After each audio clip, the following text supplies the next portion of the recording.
Assalamualaikum warahmatullahi wabarakatuh. Halo teman-teman, selamat datang di podcast Mustok. Saya Aulia Sintiasari akan menemani teman-teman dalam diskusi kali ini. Pada episode kali ini, kita akan membahas topik yang sangat penting, yaitu campak masih mengancam, pentingnya imunisasi dan herd immunity dalam mencegah KLB.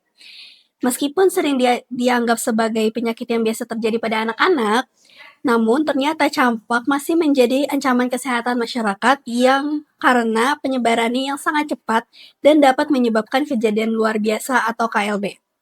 Untuk membahas hal tersebut, telah hadir bersama kita Bapak Mustaqim SKM MKM PhD. Selamat datang Bapak, terima kasih. Bagaimana kabarnya Bapak? Alhamdulillah baik. Alhamdulillah, terima kasih Bapak sudah mau hadir di podcast kali Sama-sama. ini. Sebelumnya kita masuk ke pembahasan yang lebih dalam nih Pak. Mungkin Bapak bisa menjelaskan terlebih dahulu sebenarnya itu apa sih campak dan mengapa penyakit ini masih menjadi perhatian dalam kesehatan masyarakat Bapak? Iya, terima kasih ya. Jadi pertama memang kita perlu kenalan dulu gitu ya teman-teman dengan campak. Apa sih penyakit campak itu sendiri ya? Jadi penyakit campak itu sendiri adalah penyakit yang disebabkan oleh virus ya. Kalau tidak salah namanya paramyxovirus gitu asalnya. Nah, kenapa kemudian menjadi penting gitu ya penyakit campak ini? Karena dampaknya juga nggak main-main. Nah, salah satunya itu bisa kemudian menuju pada pneumonia gitu ya, bahkan sampai pada kematian. Nah, jadi memang ini masih menjadi awareness gitu ya bagi kita semua karena penyakit campak punya dampak yang luar biasa. Gitu ya. Berarti memang penyakit campak ini sangat berbahaya, Berbahaya, juga ya. boleh kita katakan. Walaupun kita sering menyepelekan campak tersebut, ternyata Betul. campak ini sangat berbahaya. Betul. Lalu Bapak, banyak tapi masyarakat yang menganggap campak ini sebagai penyakit yang umum terjadi pada anak-anak dan akan sembuh dengan sendirinya. Lalu mengapa dari sudut pandang kesehatan masyarakat sendiri, campak justru dianggap sebagai penyakit yang lebih serius? Ya. Nah, sebenarnya memang ada anggapan ya di masyarakat bahwa campak ini hanya pada anak-anak saja gitu ya. Padahal tidak sepenuhnya benar. Kenapa? Karena pada prinsipnya penyakit campak juga bisa menyerang pada kelompok usia yang lain. Ya, pada kelompok remaja, pada kelompok dewasa, atau bahkan yang lebih berbahaya pada kelompok-kelompok rentan. Nah, ini yang kemudian harusnya kita sama-sama jadikan catatan bahwa anggapan bahwa penyakit campak itu hanya pada anak-anak itu tidak sepenuhnya tepat. Nah, karena dia bisa menular kepada kelompok yang lain. Berarti nggak cuma anak-anak, Betul. tapi kelompok dewasa pun Betul. bisa saja Punya terkena campak. potensi, punya risiko gitu ya. Lalu bagaimana kalau kita bicara mengenai penularannya nih Pak? Apa yang membuat campak ini begitu menyebar dibandingkan dengan penyakit menular lainnya? Yang pertama, pembedanya adalah mereka punya campak itu punya konsep yang namanya reproduction number atau R0 gitu ya. Nah, reproduction number-nya campak ini itu cukup tinggi teman-teman, bahkan sangat tinggi. Ya, jadi kita perlu aware di situ. Yang kedua, kita tahu ya bahwa campak ini menular dengan cara airborne ya, melalui udara. Dan di beberapa literatur itu dituliskan bahwa ketika seseorang gitu ya bersin di situ, orang campak gitu ya, nah itu bisa bertahan selama 2 jam. Nah, ini harus menjadi perhatian nih gitu kan. Jadi kenapa penularannya cepat? Karena kondisi tersebut gitu ya. Berarti memang dari beberapa faktor juga ya Pak ya. Betul. Lalu bisa dikatakan bahwa kasus campak ini bisa saja berpotensi menularkan ke banyak orang ya Pak. Betul. Nah, apakah hal ini yang membuat campak beresiko menyebabkan wabah atau bahkan KLB? Iya. Nah, dengan konsep reproduction number yang tinggi pada penyakit campak ya. Nah, berapa sih spesifiknya reproduction number dari campak ini? Itu kalau saya tidak salah ya, itu sekitar 10 sampai 18, 10 sampai 12 sampai 18 atau 10 sampai 18 gitu ya. Nah, angka tersebut tuh sangat tinggi. Jadi ketika ada seorang terkena penyakit campak dan kemudian dia menularkan, maka konsepnya satu itu bisa menularkan hingga 10 sampai 18. Maka kenapa kemudian bisa dikatakan menjadi wabah? Ya karena konsep tersebut gitu. Jadi satu bisa menularkan kepada 10 sampai 18 orang. Seperti itu. Berarti penyebarannya juga cepat dan hanya cukup satu tinggi orang. gitu ya. Hanya cukup satu bisa menularkan ke 18 orang, bisa berpotensi resiko kena penyakit campak. Baik, Bapak. Mhm, Lalu dalam upaya pencegahan campak itu sendiri, Bapak, mhm. imunisasi ini kan sering disebut sebagai langkah yang paling efektif, Iya Pak. betul, Nah, mengapa imunisasi ini memiliki peran yang sangat penting dalam pengendalian campak, Bapak? mhm. Pertama kita sama-sama tahu bahwa untuk obat penyakit campak itu sendiri itu belum ada yang, spesifik ya. Jadi lebih lebih apa ya, hanya lebih kepada suportif saja gitu ya. Makanya imunisasi menjadi salah satu intervensi yang paling cost efektif ya, itu paling mudah dan itu yang bisa kita lakukan untuk bisa mencegah penyakit campak. Baik, Pak. Nah, tapi sebagian masyarakat, Pak, masih berpikir Hmm. bahwa jika anak mereka sehat ini, maka tidak perlu imunisasi, Bapak. Mhm. Nah, bagaimana tanggapan Bapak mengenai anggapan tersebut? Iya, nah memang tadi sudah sempat kita singgung ya, nggak perlu gitu ya diimunisasi, nanti malah misalnya apa, tambah sakit kah gitu ya, atau kemudian, atau misalnya ada yang sudah diimunisasi nggak perlu lagi gitu ya, nggak perlu lagi untuk diimunisasi, nggak juga gitu, karena pada prinsipnya ada, situasi di mana Eee, infeksi campak itu bisa menghilangkan apa yang sudah diimunisasi terlebih dulu gitu waktu kecil. Nah, sehingga memang bisa saja kita kemudian menambahkan gitu ya, atau booster gitu nyebutnya ya, untuk bisa menambah ketahanan atau imun pada tubuh kita dalam rangka mencegah penyakit campak itu sendiri. Jadi, nggak bisa kita hanya beranggapan bahwa akan menyerang pada anak-anak saja, enggak gitu. Karena pada prinsipnya dia bisa menularkan kepada siapapun. Berarti lumayan berbahaya juga ya, Bapak, untuk Betul. penyakit campak ini, karena biasanya kita cuma tahu untuk anak-anak dan Iya, mhm. disepelekan saja ya, Disepelekan, Pak. ya betul, Kali mhm. ini ternyata Dewasa penularannya juga tinggi. ada, gitu. Lalu Bapak, untuk saat ini sendiri, masih ada beberapa kelompok masyarakat yang ragu atau bahkan menolak imunisasi itu sendiri, Pak. Mhm, Nah, menurut Bapak, apakah dampaknya jika semakin banyak orang yang tidak melakukan imunisasi campak? hmm. Iya, kalau kita bicara secara dampak ya, kalau secara kesehatan jelas ya, pasti akan membuat orang jadi sakit dan sekitarnya bertambah gitu ya. Tapi kalau kita bicara dari sisi misalnya layanan kesehatan, pernah nggak terpikir bahwa kalau misalnya kita nggak imunisasi, kemudian kita kena campak, dan ternyata banyak yang ditularkan, apa yang terjadi? Itu terjadi lonjakan pasien, di mana? Di pasienkes. Kita nggak mau dong kejadian waktu Covid terulang kembali gitu. Nah, itu satu, itu yang kemudian perlu kita waspada. Yang kedua, beban ekonomi. Karena tentu saja ini menjadi beban bagi pemerintah kan untuk kemudian menghadirkan layanan bagi masyarakat yang terkena campak itu sendiri.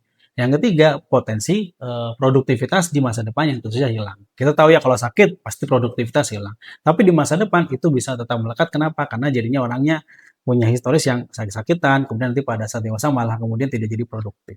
Jadi banyak dampaknya sebenarnya kalau kemudian kita telusuri gitu ya. Berarti lumayan banyak juga ya, Pak, Betul. dampaknya ya. Hmm. Lalu tantangan dalam meningkatkan cakupan imunisasi ini, apa sih, Pak? Iya, kalau kita bicara, tantangan ya, yang pertama kita kenal konsep namanya, vaksin hesitansi atau keraguan dalam melakukan vaksinasi atau imunisasi, dan itu masih menjadi masalah di masyarakat kita memang. Artinya apa? Artinya kita harus terus melakukan edukasi gitu ya, memberikan pemahaman bahwa imunisasi ini bukan buat kamu aja gitu, tapi juga buat banyak orang lain yang memang membutuhkan untuk bisa dilindungi gitu ya. Karena dengan kita divaksin, maka orang lain juga bisa terlindungi oleh kita. Itu yang pertama. Nah, yang kedua, kita punya tantangan yaitu apa? Geografis kita ya. Geografis kita nih cukup ya, kita negara kepulauan gitu ya. Masih ada wilayah-wilayah yang kemudian secara fasilitas untuk supply chain-nya itu atau rantai pasoknya itu terbatas. Jadi kita nggak bisa membawa vaksin itu atau yang ingin kita imunisasi itu sampai ke daerah karena keterbatasan dari fasilitas atau sarana prasarana kita yang memang masih menjadi PR. Nah ini memang masih menjadi PR di kita ya, nggak cuma masyarakat tapi pemerintah gitu bisa hadir sampai ke sana gitu.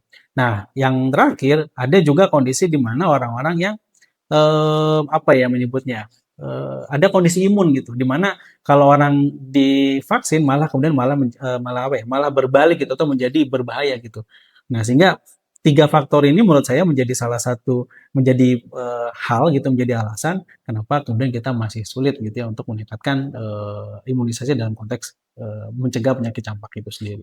Berarti banyak faktor yang, Hmm, eee, mema ya masih jadi PR lah buat kita gitu ya. lalu, untuk, ini kan untuk tadi tantangan ya, Pak, kita Mhm, sudah menanya tantangan, lalu untuk faktor-faktornya nih, untuk yang menjadi pemicu KLB di campak itu sendiri mhm. Iya, kalau kita bicara tentang, faktor-faktor itu sendiri ya, yang pertama tentu saja kita tahu bahwa penyakit campak ini kan tadi reproduction number-nya tinggi ya. Salah satunya berarti apa? Kepadatan penduduk. Apalagi kalau kita lihat ya kota-kota besar cukup tinggi gitu ya. Sehingga kalau terjadi penularan itu sangat potensi sekali gitu untuk kemudian menularkan yang lainnya dengan sangat cepat gitu. Nah, ini perlu menjadi perhatian. Yang kedua, malnutrisi. Tentu saja kondisi kondisi kurang gizi ataupun kondisi kesehatan yang tidak ideal itu juga menjadi faktor penentu terjadinya campak gitu ya pada seseorang. Nah, ini harus menjadi perhatian kita bahwa tidak bisa gitu ya kita sepelekan gitu. Itu yang menurut saya perlu jadi perhatian. Baik Bapak, terima kasih Bapak mungkin atas jawabannya. Betul Lalu sekali. tadi Bapak sudah ngomong juga sering kita mendengarnya juga ya Pak, istilah herd immunity atau kekebalan kelompok. Iya. Sebenarnya apa yang dimaksud dengan herd immunity itu sih? Ya, herd immunity itu terjadi ketika di dalam satu kelompok itu orang-orang yang yang tinggal di situ itu sudah mencapai kekebalan. Misalnya dalam ini campak gitu ya, apakah dia sudah diimunisasi ataupun dengan kekebalan yang alami. Nah, khusus campak itu target bukan target sih. Berapa sih kehendak yang diharuskan? Karena nggak mungkin 100% kan. Kenapa? Karena ada orang-orang yang nggak bisa diimunisasi. Ya, kelompok-kelompok rentan atau kelompok-kelompok dengan kondisi kesehatan tertentu dia nggak bisa diimunisasi. Nah, sehingga orang-orang yang normal yang bisa dia yang harus diimunisasi. Berapa persentase yang kemudian harus dicapai itu sekitar 95%. Bahkan lebih tinggi dari COVID dalam konteks herd immunity. Dan tapi ya kalau kita misalnya melihat ya possible nggak sih? Mungkin possible gitu, tapi ya seperti yang tadi disampaikan bahwa kita masih punya tantangan ya, mitos segala macam untuk bisa mencapai ke herd immunity tersebut. Ya sih, karena masih banyak juga memang dilihat dari beberapa kasus juga Iya, banyak banget yang betul. susah. Untuk COVID ini sendiri aja Iya, susah, kita apalagi yang ini tidak terlihat ya Pak. sudah pengalaman lah ya kita dengan historis tersebut. Ya, lalu bagaimana herd immunity ini dapat membantu melindungi kelompok rentan seperti bayi, lansia, atau orang dengan kondisi kesehatan tertentu? Karena kan tadi Bapak sudah bilang kondisi rentan itu ada beberapa yang tidak bisa Yes, betul. diimunisasi. Nah, kalau herd immunity tercapai, maka dengan sendirinya kelompok-kelompok kecil yang belum diimunisasi tadi, termasuk kelompok rentan, akan terlindungi dengan sendirinya sebenarnya. Ataupun kalaupun harus kemudian tertular, itu rendah sekali lah potensinya gitu. Itulah kenapa ya penting juga untuk bisa mencapai ke arah sana gitu ya. Itu menjadi tantangan kita semua sih. Baik, Bapak. Berarti memang harus dari yang kelompok yang rentan ini harus tertolong dari yang normal gitu ya untuk dia bisa ya mau gitu diimunisasi sehingga ya bisa menolong yang lain gitu kan. Lalu Pak, mengapa penyakit campak ini kan diperlukan cakupan imunisasi yang sangat tinggi nih Pak, agar herd immunity-nya dapat terbentuk secara optimal? Yes. Mengapa penyakit campak itu diperlukan Pak? Iya, seperti tadi sudah dijelaskan ya bahwa imunisasi ini saat ini menjadi salah satu paling cost efektif ya untuk bisa mengatasi masalah campak gitu. Nah, dengan kemudian diimunisasi dan dengan jumlah yang semakin banyak, maka kita akan bisa mencapai suatu kondisi di mana bisa melindungi yang lain. Yang tadi kita sebut sebagai konsep herd immunity. Seperti itu. Berarti kayak kita harus melindungi satu sama lain untuk menjaga yang rentan-rentan Betul, tersebut ya Pak. betul. Nah, walaupun program imunisasi ini sudah berjalan cukup lama nih Pak, kita kan masih juga mendengar kejadian adanya KLB, campak di beberapa daerah ya Pak. Nah, Betul. mengapa kondisi tersebut masih bisa terjadi Pak? Iya. Kenapa ada di daerah-daerah tertentu ya bisa terjadi KLB? Yang pertama kita paham ya bahwa tadi ya challenge kita adalah berhadapan dengan mitos ya. Mitos di masyarakat bahwa misinformasi bahwa imunisasi itu bikin sakit atau dia ragu untuk kemudian imunisasi. Itu yang pertama dalam konteks imunisasi. Yang kedua, kita tahu negara kita ini negara kepulauan. Nggak usah kepulauan ya. Di Pulau Jawa pun yang kemudian notabene mungkin masih bisa terakses dengan mudah, ada wilayah-wilayah yang tetap sulit untuk diakses. Dan di situ artinya apa? Kita butuh supply cold chain atau rantai pasok untuk imunisasi yang kemudian proper. Karena kalau nggak proper, ya susah imunisasi sampai sana. Karena kan kita perlakuan untuk bahan untuk imunisasi kan beda ya. Nah, itu untuk mencapai ke sana itu butuh effort dan butuh fasilitas yang mumpuni untuk akhirnya bisa sampai ke tempat-tempat tertentu. Nah, itu yang kemudian menjadi challenge bagi kita untuk bisa melindungi orang-orang yang ada di wilayah terpencil. Nah, sehingga kenapa KLB bisa terjadi pada satu titik tadi? Nah, 2 alasan tadi itu. 1 imunisasi, 2 rantai pasoknya yang rusak. Berarti karena memang masyarakat Indonesia ini kadang agak susah dibilangin untuk imunisasi Iya ya Pak, tetap jadi itu, adanya KLB. faktor utamanya gitu. Yang kedua ya tadi ya masalah fasilitas kita juga memang belum bisa sampai ke sana gitu. Baik Bapak, mungkin, kita masuk saya ke faktornya ya Mhm Pak. Tadi mhm. kan faktor apa, saja, yang bisa menyebabkan munculnya KLB di suatu wilayah? Mhm. Yang paling utama selain tadi imunisasi ya, tentu saja masalah kondisi ya. Dalam hal ini misalnya apakah seseorang itu malnutrisi atau tidak. Jadi kondisi kesehatannya, kondisi gizinya, apakah dalam status kondisi yang baik atau tidak. Itu yang pertama. Yang kedua, apakah dia punya autoimun gitu atau kelainan gitu dalam konteks dirinya sendiri. Karena akan berbeda respon tubuhnya masing-masing ketika bertemu dengan si virus campak ini. Salah Ber duanya itu gitu. berarti kalau misalnya, dari penyakit bawaannya juga, terus juga Betul. dari di wilayah tersebut bagaimana. Nah, kalau kita bicara secara lingkungan ya kita tentu saja juga bisa melihat bagaimana, ya kalau bicara akar ya misalnya dari sisi pendidikannya juga, dengan pendidikan yang baik dia kemudian dia akan, mau gitu ya melakukan imunisasi. Kemudian dari lingkungannya juga apakah, hygiene sanitasi hygiene juga diperhatikan gitu kan. Nah ini banyaklah sebenarnya faktornya selain faktor-faktor utama yang tadi. Berarti kita harus menjaga hygiene juga ya Pak ya, Betul. untuk menghindari KLB tersebut ya Pak. Lalu ketika terjadinya peningkatan kasus campak nih Pak, apa saja langkah yang dilakukan oleh tenaga kesehatan dan pemerintah untuk mengendalikan penyebaran campak Iya, tersebut? tentu saja ketika terjadi KLB kita perlu deteksi dini secepatnya ya. Termasuk kalau teman-teman ingat waktu pas Covid gitu ya, kita segera kontak tracing secara cepat. Ini tertular dari siapa? Temannya kah? Keluarganya kah? Nah, itu harus dicari sesegera mungkin. Karena kita harus cari juga dia akan berkontak dengan siapa saja. Nah, itu akan dicari. Setelah ketemu apa? Ya sama kayak Covid, ya isolasi. Isolasi dulu sampai kapan, sampai kemudian di normal gitu ya, baru kemudian di-follow up dengan kalau ada gejala dan lainnya, apakah perlu rujuk sampai ke layanan kesehatan atau kemudian cukup, dirawat gitu ya di rumah saja gitu sambil terus dipantau misalnya. Nah itu yang prosedur yang memang nakes bisa lakukan gitu ya untuk, bisa mencegah agar tidak terjadi KLB yang lebih luas.